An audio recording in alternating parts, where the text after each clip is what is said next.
Good morning friends, welcome to my YouTube channel Lakshya stenographer.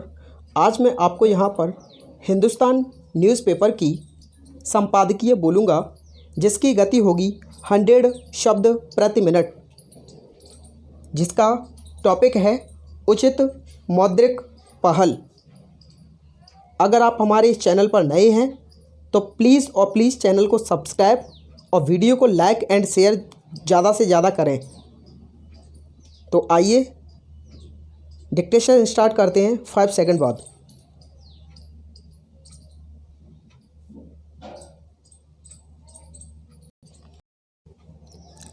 Start. देश की अर्थव्यवस्था को उबारने और आम लोगों को राहत देने की भारतीय रिजर्व बैंक की घोषणाएं न केवल आशा का संचार करने की कोशिश करती हैं, बल्कि दूसरी वित्तीय संस्थाओं को प्रेरित भी करती हैं। रिजर्व बैंक के गवर्नर शक्तिकांत दास ने बिल्कुल सही कदम उठाते हुए देश के वित्तीय संस्थानों के लिए 50,000 करोड़ रुपए का पैकेज दिया है। नाबार्ड, सिडबी व एनएचबी जैसी संस्थाओं को इससे मदद मिलेगी। इसके अलावा रिजर्व बैंक ने रिवर्स रेपो रेट को 25 आधार अंक घटाया है।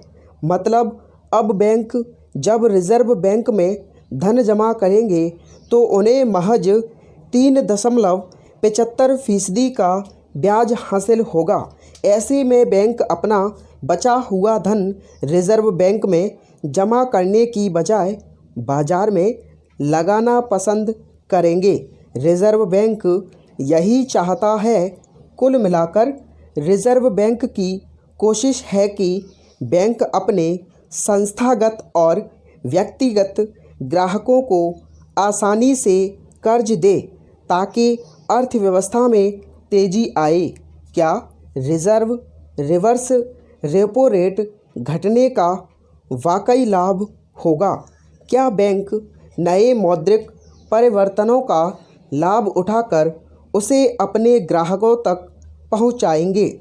लोग भूले नहीं हैं, कोरोना के नाम पर कर्ज या ईएमआई चुकाने में जो राहत घोषित हुई थी, वह न सिर्फ अल्पकालिक बल्कि बाद में भारी साबित होगी।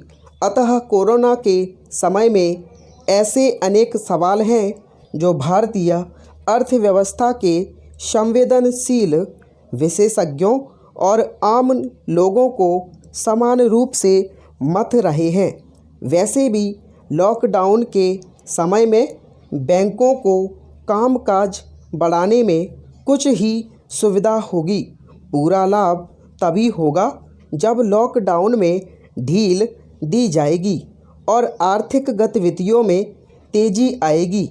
कोरोना के आतंक से पहले ही वित्त बाजार ठंडा पड़ा हुआ था और अब तो वहाँ कामकाज लगभग बंद सा है। शायद ही कोई ऐसा होगा जो ऐसे प्रतिकूल समय को कर्ज लेने के लिए सही मान रहा होगा। रिजर्व बैंक की पहल से लाभ लेने और देने का ज़्यादा दारोमदार बैंकों पर होगा। बैंकों के कामकाज के अलावा अन्य वित्तीय संस्थाओं को भी अपने कामकाज को पुख्ता करना होगा ताकि वे छोटे मंझोले उद्योगों और विशेष रूप से भवन निर्माण उद्योगों को जरूरी ऋण मुहैया कराएं। कोरोना संकट व देश की डगमगाती हुई अर्थव्यवस्था के बीच आरबीआई के बड़े ऐलानों की परख तभी होगी जब नाबार्ड, सिडबी और एनएचबी जैसी संस्थाएं सही काम करेंगी। एक बड़ा खतरा यह है कि रिजर्व बैंक द्वारा हासिल प्रत्यक्ष या परोक्ष वित्तीय मदद का उपयोग बैंक व अन्य वित्तीय संस्थाएं अपने घाटे की भरपाई में न करने लगे।